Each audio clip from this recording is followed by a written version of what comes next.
आशा करता हूं आप सब बहुत अच्छे होंगे। मेरा नाम है सिद्धांत अग्निहोत्री। स्टडी ग्लोस पे आपका बहुत बहुत स्वागत है। कौन जीतेगा भाई, कौन जीतेगा? चलो, बंगाल का इतिहास मैंने कई बार कवर किया है, बहुत बार, मतलब कितने लेक्चर्स बनाए हुए हैं मैंने। बट अब बंगाल पे इलेक्शंस होने वाले हैं 22 अप्रैल, यानी कि 23 अप्रैल से, परसों से, और एक हफ्ते तक वोटिंग चलेगी, फिर 4 मई को रिजल्ट आएंगे। तो अब बंगाल में टीएमसी जीतेगी या फिर बीजेपी जीतेगी, चलिए इस पर हम थोड़ा सा नज़र डालते हैं। लेकिन उससे पहले बता दो कि भैया एआई वीडियो क्रिएशन, आप किसी भी तरीके का आप वीडियो बना सकते हो। आप देखते हो ना, आप आधे से ज़्यादा तो एआई से ही लोग वीडियो बना रहे हैं, फॉलोअर्स बढ़ रहे हैं, पैसा कमा रहे हैं। सर्टिफिकेशन कोर्स है, डिस्क्रिप्शन कमेंट बॉक्स में लिंक है, आपको बहुत ज़्यादा मदद मिलेगी। 27 अप्रैल से क्लास शुरू है। तो जब हम बात करते हैं वेस्ट बंगाल की, देखिए बंगाल पहले समझिए कि भारत का गौरव रहा है। भारत, ये कहना गलत नहीं होगा दोस्तों कि भारत को आज़ादी बंगाल की वजह से मिली है, और बहुत बड़ा फैक्टर बंगाल रहा है। आज भी आप किसी भी बंगाली के, मेरे काफ़ी दोस्त हैं बंगाली, वो ऐसा लगता है कि मैथ्स है ना, उनको जन्मजात उनकी मैथ्स और म्यूज़िक, मतलब कल्चर में बहुत आगे रहते हैं, चाहे वो लिटरेचर, म्यूज़िक, बेहतरीन। बंगालीज आर हाईली टैलेंटेड, बहुत इंटेलिजेंट, लेकिन उन सब के बावजूद अनफॉर्चुनेटली आज वेस्ट बंगाल की जो हालात हैं वो दयनीय है। अब इसमें याद रखिएगा कि इसमें ममता बनर्जी किसी का कोई दोष नहीं है। दोष किसका है? वहां की राजनीति का, पॉलिटिक्स का। जब बीसी रॉय सीएम बने थे बंगाल के, तब उन्होंने ऐसा कभी नहीं सोचा होगा कि आने वाले समय में, जहां से बंगाल, मतलब आप समझिए कि पुनर्जागरण यहां से शुरू हुआ। स्वामी विवेकानंद, राजा राम मोहन रॉय, दयानंद सरस्वती, मतलब आप नाम लीजिए, दयानंद सरस्वती के, ईश्वर चंद्र विद्यासागर, आप नाम लीजिए।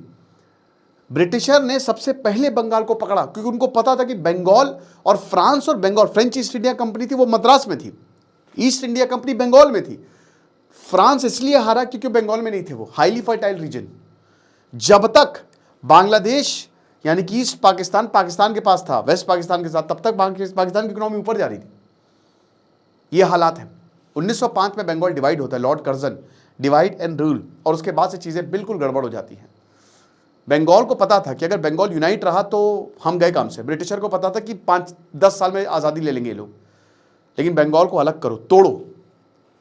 बहुत सारे इंटेलेक्चुअल्स बंगाल से निकले, लेकिन आज हालात ऐसे हैं, बहुत बुरे, बहुत ज़्यादा बुरे।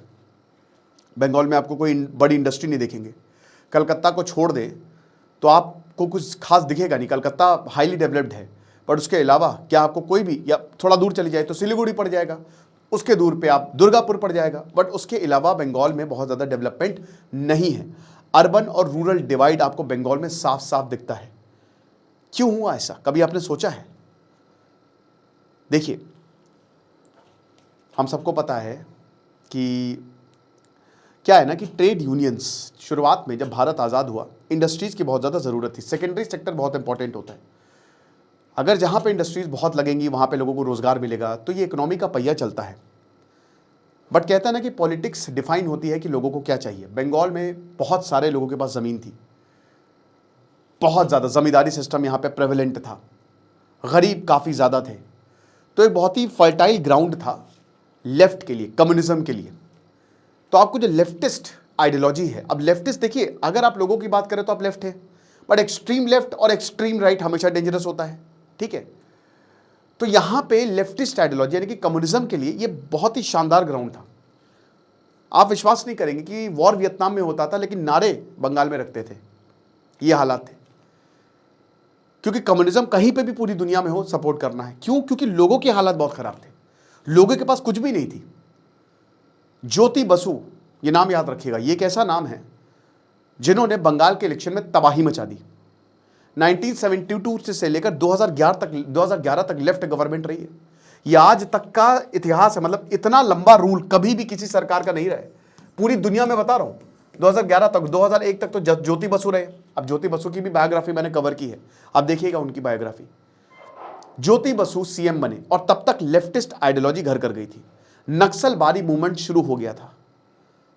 और उसके बाद हम ये देखते हैं कि भाई देखो, इंडस्ट्रीज का वैसे भी यहां पे नामो निशान नहीं आना था। इंडस्ट्री को यहां पे कभी ट्रेड यूनियंस का दबदबा था। जरा सी भी प्रॉब्लम, समोसे के साइज पे यहां पे स्ट्राइक हो गए थे। कुछ भी हो, तो स्ट्राइक कर दो। तो भाई कोई भी कंपनी क्यों आएगी यहाँ पे? बहुत सारे कुछ ऐसे इंडस्ट्रियलिस्ट थे जो यहाँ पे जेन्युइनली इंटरेस्टेड थे। भाई बंगाल है वो, बंगाल इंडस्ट्री बनती तो बंगाल भारत का सबसे डेवलप्ड स्टेट होता, बट नहीं लगी। हाईली फर्टाइल है वो, वहां पे आप कितने सारे बिजनेस कर सकते हो और आपको पोर्ट का एक्सेस मिल रहा है। बांग्लादेश ने उस पर कैपिटलाइज कर लिया, आज देखिए कितना ऊपर है, बट हम नहीं कर पाए वेस्ट बंगाल पर, क्योंकि पॉलिटिकल और पॉलिटिक्स वहां पे हमेशा से हिंसात्मक रही है। पॉलिटिक्स, राजनीति हमेशा से। अब क्या हुआ कि भाई लोगों को लगा कि यही सच है, कोई भी इंडस्ट्री नहीं आ पाई। ट्रेड यूनियन जो है बार बार हड़ताल कर देते, छोटी छोटी बात पे हड़ताल कर देते, तो धीमे धीमे यहां से इंडस्ट्रीज जाने लगी। बंगाल काफी मिनरल रिच एरिया रहा है, फ्री इक्वलाइजेशन पॉलिसी लिया जवाहरलाल नेहरू, उसकी वजह से और ज्यादा दिक्कत हुई। फिर लेफ्ट, जब 1972 लेफ्ट गवर्नमेंट आई, उन्होंने सिंडिकेट्स पैदा कर दिए, छोटी छोटी, मतलब सरकारी चीजों के लिए भी आपको आज भी पैसे देने पड़ते हैं वहां पे। और वही जो पूरा का पूरा मॉडल है वो टीएमसी ने ले लिया, तृणमूल कांग्रेस ने ले लिया, सेम मॉडल ये रहा। और लिटरली दोस्तों यहां पे कुछ भी इंडस्ट्रियल डेवलपमेंट हुआ नहीं है। कॉटेज इंडस्ट्री को, छोटे इंडस्ट्री को उन्होंने सपोर्ट किया, लेकिन बड़ी इंडस्ट्री कभी भी लगने नहीं दी। इनफैक्ट अगर कभी भी इंडस्ट्रीज आई भी तो लेफ्ट ने बोला नहीं नहीं, आप देख लो, ये कंडीशन रहेगी, हमारी बात मानोगे तो यहाँ पे तो कौन इंडस्ट्री भाई, पूरी आप आंध्र प्रदेश चले जाइए, महाराष्ट्र चले जाइए, गुजरात चले जाइए, वहां पे लोग पकड़ते हैं इंडस्ट्री को कि भैया तुम आओ यहाँ पे प्लांट लगाओ तुरंत अभी इसी वक्त। लेकिन बंगाल में आपको देखने को नहीं मिलेगा, इसीलिए वहां पे डेवलपमेंट उतना है नहीं, दिक्कतें ज़्यादा हैं, गरीबी ज़्यादा है अनफॉर्चुनेटली। और लोग बहुत टैलेंटेड है, हाईली टैलेंटेड है, और कई बंगाली फिर दूसरे स्टेट में जॉब कर रहे हैं, क्या करें। ये रहा। उसी दौरान ममता बनर्जी आती है। अब ममता बनर्जी जो है ना, अगर आप देखो तो उनकी कहानी बड़ी कमाल की रही है। उनकी भी बायोग्राफी मैंने रिव्यू की है, उनकी कहानी बहुत बढ़िया रही है। ममता बनर्जी एक बहुत ही, कहते हैं ना, लोअर मिडिल क्लास से आती है। बहुत कम उम्र में उन्होंने अपने पिताजी को खो दिया, उसके बाद आई वो पॉलिटिक्स में बहुत एक्टिव रही, और उनमें ना एक अजीब सा पागलपन है, मतलब वो अजीब है, मतलब वो लड़ जाएंगी, ठीक है, वो देखेंगी नहीं। भाई ज्योति बसु के ऑफिस में उन्होंने धरना दे दिया था। इनफैक्ट जब वो प्रोटेस्ट कर रही थी लेफ्ट के सामने, सर पे डंडे पड़े थे, सर फट गया था उनका, और उसके बावजूद वो पट्टी बांध के रोड पे दिखती थी। और ऐसे बहुत सारे इंसिडेंट, तेल जो पेट्रोल होता है उसके दाम ऊपर के उन्होंने इस्तीफा दे दिया। तो भाई ममता बनर्जी का राइज जो है ना बहुत धीमे, पहले कांग्रेस में थी, फिर वो बीजेपी में आई। यस भाई, ममता बनर्जी बाद में बीजेपी में ही तो थी, लेट 1990s में, अर्ली 2000 में अटल बिहारी वाजपेयी के समय कैबिनेट मिनिस्टर थी, समझ रहे हैं। और उसके बावजूद वेस्ट बंगाल में, मतलब उन्होंने, मैं बता ना, बहुत ही इंस्टिंक्टिवली, अरे यार इंस्टिंक्ट है ना, कभी कभी ना बड़ा जीभ लवलवा जाती है, तो वो जो रिएक्ट करती है ना, उनका अपनी इंस्टिंक्ट के हिसाब से करती है वो, बहुत ज़्यादा, जो उनको सही लग रहा है, जो लोगों के लिए है कर दो। और यही हुआ, बुद्धदेव भट्टाचार्य सीएम बने 2001 के बाद। ज्योति बसु तो पीएम बनने वाले थे, और ज्योति बसु अपनी, मतलब ये बताते भी है, लिखते भी है ये, कि वो बहुत 1996 में जब ये था कि कौन पीएम बनेगा, 1996 से 1998 तक तो भारत की राजनीति ऐसे ही थी ना, डामाडोल, है ना भाई। एक 1989 से लेकर 1991 का पीरियड, फिर कांग्रेस आ गई, पीवी नरसिम्हा, फिर 5 साल बाद 1996 से लेकर 1998 का आई के गुजराल, फिर HD Deve Gowda. HD Deve Gowda was not the first choice, Jyoti Basu PM. और ये भारत के इतिहास में, मतलब आप समझिए कि पूरी दुनिया में जहां पे कम्युनिज्म है वहां पे डेमोक्रेसी हो ही नहीं सकती, इम्पॉसिबल है। भारत में केरल और वेस्ट बंगाल में आपको लॉन्गेस्ट सर्विंग कम्युनिस्ट गवर्नमेंट आपको देखने को मिलेगी, ये कहीं नहीं। ये है भारत की ब्यूटी, भारत की खूबसूरती। And Jyoti Basu could have been the first left PM of, मतलब कम्युनिस्ट पीएम ऑफ इंडिया। नहीं हुआ, पॉलिट ब्यूरो ने मना कर दिया, लगे ना आप पीएम नहीं बन सकते, और ज्योति बसु को इसका दुख था। बट तब तक ममता बनर्जी का राइज हो चुका था, ज्योति बसु सीएम पद से हटते हैं, और उसके बाद बुद्धदेव भट्टाचार्य आते हैं। तब भी 2011, 10 साल तक उनको वेट करना पड़ा, फिर कांग्रेस से हटी वो, मतलब ऐसे बीजेपी कांग्रेस कई बार। जैसे ममता बनर्जी का नेचर ऐसा रहा ना कि वो अपने हिसाब से चलती है, उनको जो सही लगेगा वो करेंगी। तो पहले बार वो बीजेपी से, मतलब काफ़ी वही कह रहा, अटल बिहारी वाजपेयी थे, पेट्रोल के दाम बढ़ गए, हट गई, वापस बुलाए गए कि रुकिए रुकिए रुकिए, फिर वो हटी गई।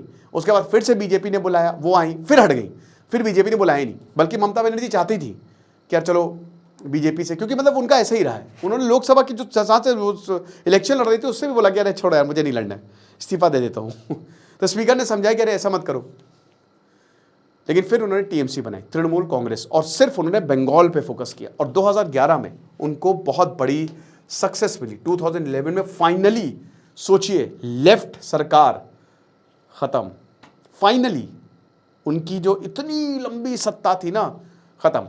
टीएमसी आती है, बट टीएमसी का जो भी मॉडल था ना वो लेफ्ट ने सब कुछ जमा दिया था, है ना, इंडस्ट्री नहीं, वही सेम चीज जो है। और यहां पे देखिए पॉलिटिकल वायलेंस बहुत ज़्यादा होती है, और पॉलिटिकल वायलेंस का रीज़न ये भी है ना कि भाई देखो वहां सब कुछ सिस्टम जमा हुआ है। जब वहां पे जो सिंडिकेट्स हैं या लोगों को लगता है कि भाई प्रॉब्लम हो सकती है, हमको हमारा जमाया बिजनेस जो है वो ख़त्म हो सकता है, तो वो वायलेंस करेंगे ही करेंगे। ऑपोजिशन, भारत में वेस्ट बंगाल एक ऐसा देश है, एक ऐसा स्टेट है जहाँ पे आप खुल के ऑपोजिशन के बारे में नहीं बोल सकते, ठीक है। अगर वहाँ पे आप ऑपोजिशन के बारे में बोलेंगे आपको रहना वहीं है। तो आप चाहे कोई भी हो, अगर लेफ्ट हो तो आप टीएमसी के बारे में नहीं बोल सकते, टीएमसी तो आप लेफ्ट या बीजेपी के बारे में नहीं बोल सकते, ऐसा है। और इनफैक्ट अगर बीजेपी भी आ जाएगी तो शायद आप बाकियों के बारे में, वहां पॉलिटिकल स्ट्रक्चर ही ऐसा है, ये चीज है। अब क्या होता है कि भाई ये पूरा का पूरा मॉडल टीएमसी ने उठा लिया। 2021 में लास्ट इलेक्शन हुए थे जिसमें टीएमसी, उस समय बीजेपी ने हर स्टेट में जीत हासिल की थी, और 216 यहां पे 294 सीटें हैं, 148 आपको चाहिए मेजोरिटी के लिए, तो 216 यहां पे टीएमसी को सीटें आई थी। बट बीजेपी ने कमाल कर दिया था, 77 सीटें आई थी, 77 बीजेपी को सीटें मिली थी। बहुत बड़ा आंकड़ा है दोस्तों, बहुत बड़ा आंकड़ा। और इस बार जो ये वाले इलेक्शन होने वाले ना, 50-50 चांसेस हैं, 50-50। दोनों ही पार्टी को 150 या 140 के करीब सीटें मिल सकती हैं।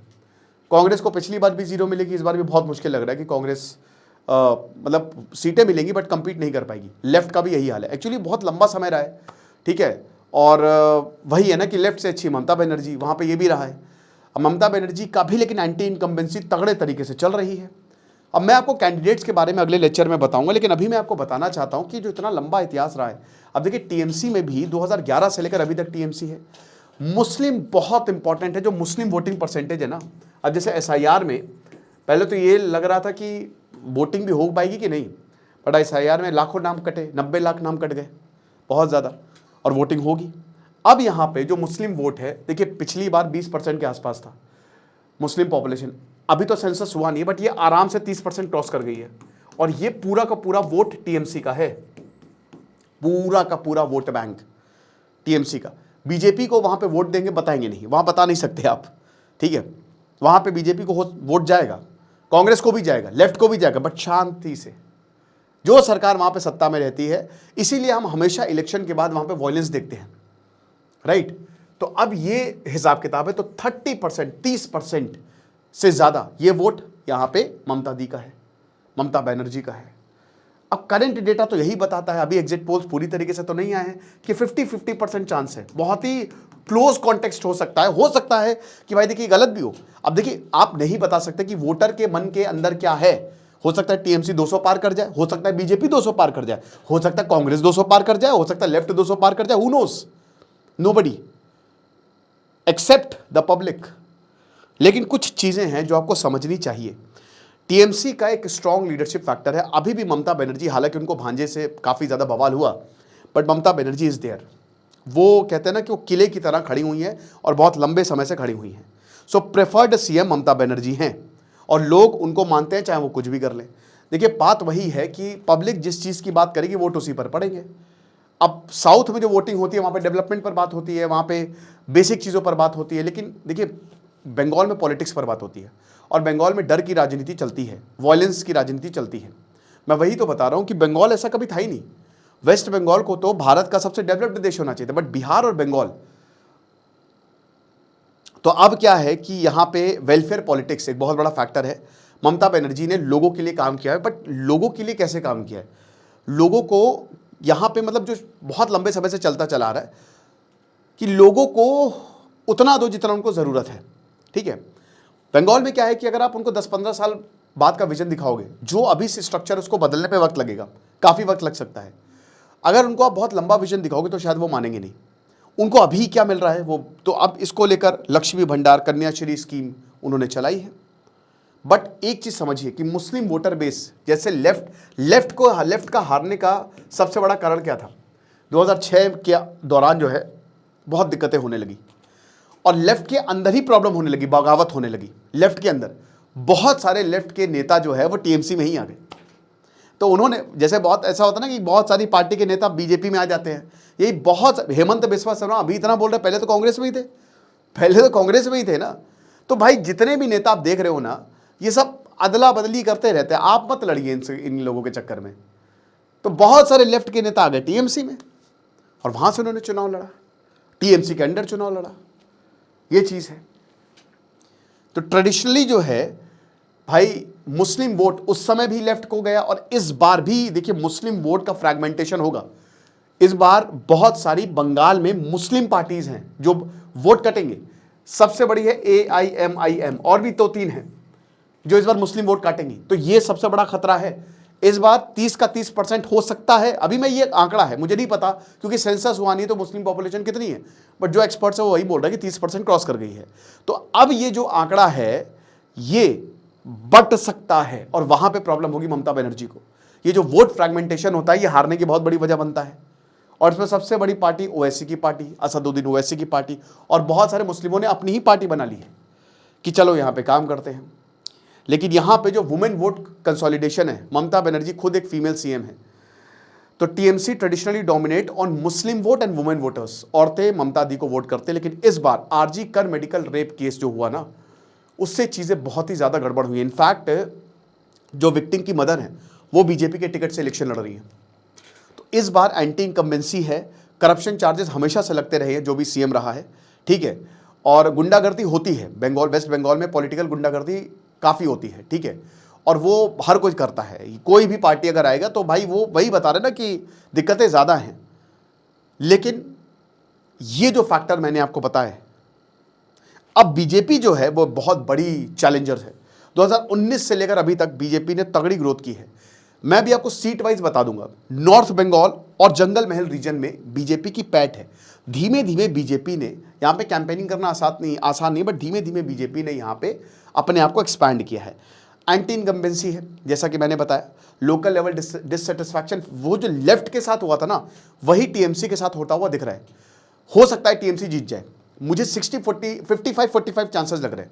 55% I will bet on TMC, 45% जो है I will bet on BJP, ठीक है। और ये बहुत क्लोज कॉल है, कुछ कह नहीं सकते।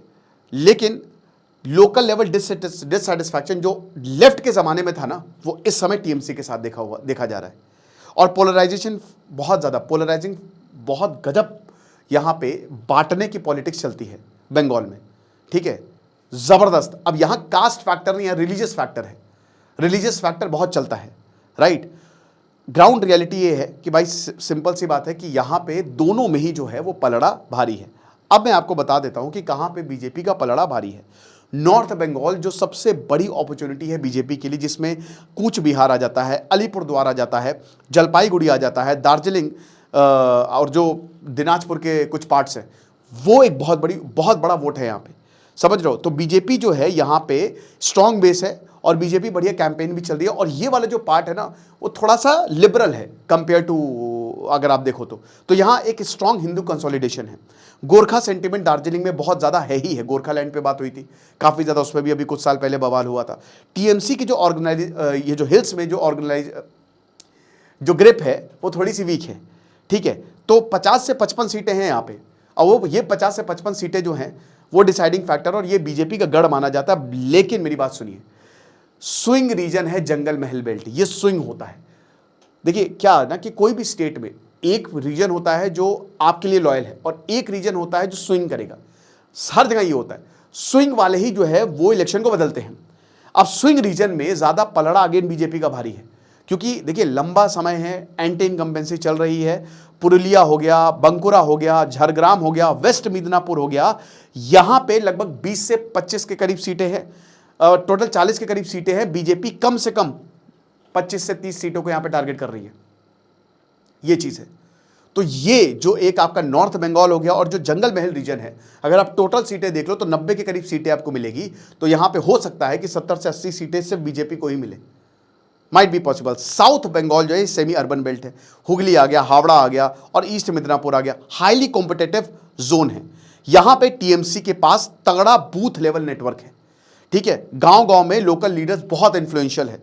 अब यहां 60 से 70 सीटें हैं, लेकिन बीजेपी यहां शायद हार सकती है और आसानी से 50 से 60 सीटें जो हैं वो टीएमसी ले सकती है, ये चीज़ है। फिर नादिया प्लस नॉर्थ 24, अगेन ये स्विंग क्लस्टर्स हैं, जो नॉर्थ 24 परागना और नादिया, ये वाली यहां पे जो सीट है ये स्विंग हो सकती है। तो इसमें भी बीजेपी अपसेट कर सकती है, क्योंकि यहां पे माइग्रेशनल पॉलिटिक्स बहुत ज़्यादा स्ट्रांग है जो बॉर्डर डिस्ट्रिक्ट पे है। बट टीएमसी यहां, क्योंकि माइनॉरिटी पॉपुलेशन ज़्यादा है, यहाँ पे मुस्लिम ज़्यादा हैं, तो वो वोट जो है वो टीएमसी को बिल्कुल जा सकता है। 50 से 60 सीटें यहाँ पे हैं और हो सकता है 30 सीटें के करीब जो है वो टीएमसी आसानी से यहाँ पे 30 से 35 सीटें ले ले। कलकत्ता अगेन जो सबसे मेन शहर है बंगाल का वो है कोलकाता, वो टियर 1 सिटी है, मेट्रो सिटी है और यहाँ पे सबसे ज़्यादा इन्वेस्टमेंट भी हुआ है, ये अर्बन कोर है। तो ये कोलकाता हो गया, विधाननगर हो गया, साउथ 24 परागना, ये बीजेपी के लिए काफ़ी ज़्यादा टफ होगा, क्योंकि यहाँ पे अर्बन पुअर में टीएमसी डोमिनेट करती है, स्लम्स और women voters again TMC dominate करती है। बीजेपी का प्रेजेंस यहाँ पे सबसे वीक है। अब यहाँ 40 के करीब सीटें हैं, बट बीजेपी को बहुत ज़्यादा सीटें नहीं मिलने वाली, टीएमसी यहाँ पे बाजी मारेगी। मुर्शिदाबाद प्लस मालदा, ये टीएमसी जीतनी ही जीतनी है यहाँ से, ठीक है। मुर्शिदाबाद में काफ़ी बवाल भी हुआ था, मालदा में काफ़ी बवाल हुआ था, आपने देखा ही था। हैवी मुस्लिम पॉपुलेशन है, 50% से ज़्यादा है कई जगह, तो ठीक है। तो यहाँ पे भूल जाइए, 40 से 45 सीटें हैं जो कि पूरी टीएमसी को जाने वाली हैं। बीजेपी शायद एक भी सीट जीत जाए तो बहुत बड़ी बात होगी। तो जाहिर सी बात है, जो विनिंग मैथ है बीजेपी के लिए और टीएमसी के लिए वो ही आपके सामने दे दी है। लेकिन याद रखिए कि जो इलेक्शन होंगे वो बहुत सारी चीज़ों पर होते हैं, और इस बार वेस्ट बंगाल में बहुत सारी चीज़ें हैं। ये इलेक्शन पिछली बारी इलेक्शन की तरह नहीं है, जहाँ पे एक स्विंग चल रहा है, एक पूरा एक लहर चल रही है। पिछली बार सीधा ममता बनर्जी जो है बीजेपी के खिलाफ खड़ी हो गई थी, बट इस बार बहुत सारे ऐसे मुद्दे आए हैं जो ममता बनर्जी की जो सीट है वो ला सकते हैं। बट ममता बनर्जी पुरानी खिलाड़ी हैं, देखना पड़ेगा। आप बताइए आपको क्या लगता है, और मेरे जो बंगाल के स्टूडेंट्स हैं वो मुझे ज़रूर कमेंट करें कि आपको क्या लगता है। खुश रहिए, पढ़ते रहिए। This is Siddharth Agnihotri signing off. AI video generation का कोर्स आप अवेल करें, आपको बहुत ज़्यादा फायदा होगा। Thank you so much.